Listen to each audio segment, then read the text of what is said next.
Right, so I'm going to start with the hydrangea because this is what we call a focal flower. Okay.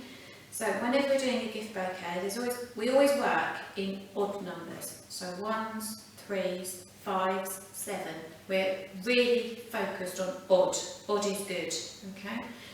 It's really difficult to balance even, particularly if you're going around in a circle. Okay, so that's why it looks visually better. So I've chosen for you to have hydrangea as your focal. Another focal flower obviously is your rose. And then what we call the filler flowers are things like chrysanthemums, alstroemeria, astrantia, because they're not big enough to be the focus of attention. Same goes in a bridal bouquet, it's always got to be what I call a lead flower.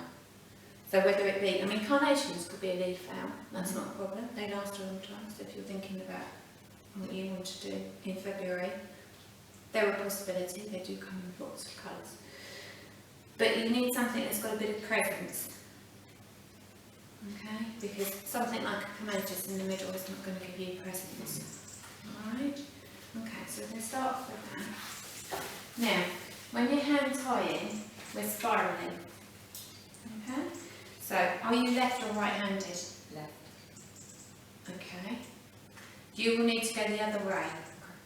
And I'm not sure if you get into trouble whether I'm about to unsort you because I'm so used to doing it the way I am. I only say that because we had a left-handed girl in one of my floristry classes and the tutor, bless her, she had been doing floristry for years and she went, I can't think the other way.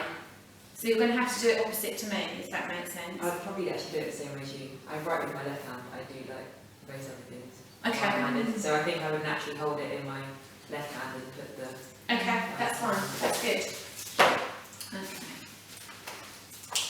So, foliage is always used as a filler, just to give you a little bit of space in between your flowers. Okay. Let's start putting bits in.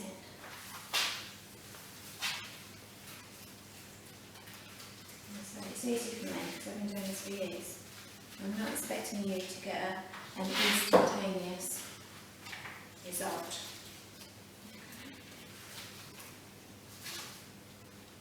Alright, but you're going around in one way.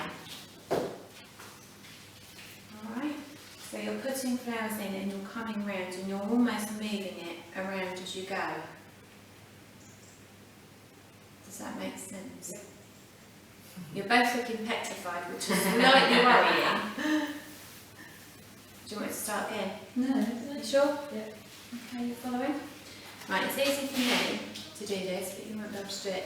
Sometimes carnations can be brittle, so I tend to give them a little bit of a wire up.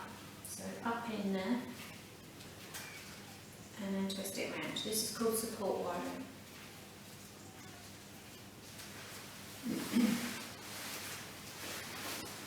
Okay? Because what they tend to do is break off at the nodes. So I'm not wiring the full length. The reason being is if you get wire in your vase, you'll get rust and you'll never get it off the inside of your vase. Okay? So if it's bridal work, I would only wire to just about the top bit so that when I'm putting it into a hand tie for a bride, they wouldn't be able to get caught up on the wire, it wouldn't be anywhere that's going to make them. The idea is that you get a spiral. So in theory, it could stand on its own. Do you try and make it like identical on like each side? Not really. When you're doing sort of like an all-round design, it is quite handy if you intersperse at sensible levels, if that makes sense. So ideally I want a rose here, one there and one there. Okay, but you haven't got 3 of everything because of the cost. So there's 3 astrantia, there's 3 chrysanthemums, there's 3 carnations, there's 3 roses, there's only 2 clematis and only 2 alstroemeria because I can make you work. But it's also from a cost point of view, so you get different things that you can play with. Does because a lot of the time, particularly when you're at college, we tend to get carnations, chrysanthemums, gerbils, roses if we're lucky. So you can do them, so they don't have the bag. The reason I'm giving you a gift bag today is so that they're much easier to transport, because if they're just in the water bubble and you're on a train or in a car, you actually need quite a stable base. Alright, so you've got bags today, so that gives you extra support. Alright, so it's going to sit like that, but obviously it needs to be finished off first. So, do this bit first.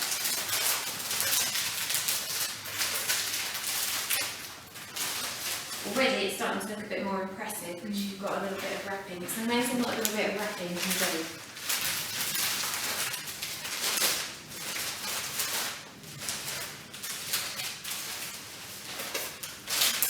So by the end of this, you're going to be able to do beautifully wrapping people's presents.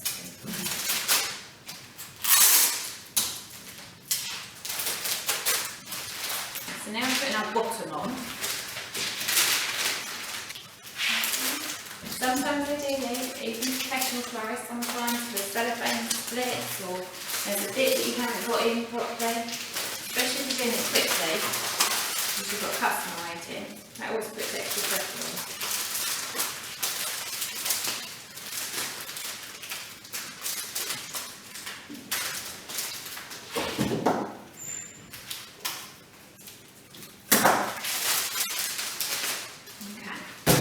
So this is what we call a standard hand-tied post-death bouquet or aqua bouquet. Okay, nice and stable, standing without any water because it's been cut level so that it's going to stand. And because you spiralled, fingers crossed, you're making your stems come out, which is giving you the support base. Those stems are working as a structure for it. Okay, the more stems you have in it, the better it is. If you try and do it with less stems, you're going to struggle. This is why you need the foliage, because it gives you those extra stems going through it. So fingers crossed it doesn't come out there. This is the fill stage.